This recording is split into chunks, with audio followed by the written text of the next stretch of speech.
A filter hook is a way to modify the content. So for example, what if before the title of a post is displayed on the page, I wanted to modify how it looks? Perhaps I want to make sure that there's no tags within the title.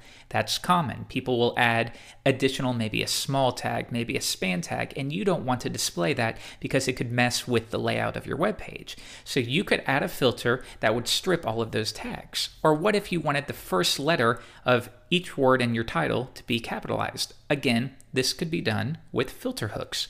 Let's do one right now. Add filter, and this is going to accept two parameters. The first one is going to be, what are we filtering? In this case, we're going to filter the title. If I add a new post, here's my title. This is exactly what we are going to be filtering. Now, the second parameter is going to be a function that handles what we're doing here. Now, pre-PHP 5.3, you would use a named function, and this would usually be a unique string to make sure that it doesn't clash with any other WordPress functions. So you could say JW modify title callback or something like that. Now, post PHP 5.3, it's much cleaner to use anonymous functions. If you've used JavaScript or jQuery, this will look quite familiar to you. Now, I want you to be aware of something though. This will only work in PHP 5.3 or higher. So assuming that you are going to redistribute your plugin, you might want to be a little bit careful because some people unfortunately still use PHP 4 or even 5.2. However, for personal use, absolutely use an anonymous function. So now within here, how are we going to modify the content of the title? Well, first, this function will accept content, and that will be equal to, in this case, here is my title. Next, I'm going to expand this so I have a little more real estate. Now let's ask ourselves, we want to ensure that the first letter of each word is capital. So for example, if we had it like this, we would ultimately capitalize the M and the T. How can we do that? Well, you could try to be technical and use regular expressions, perhaps preg replace. However, I'm aware of a PHP function called UC_words. And what this will do is it accepts one parameter, the string, and it will then return the same string, but capitalizing the first letter of each word.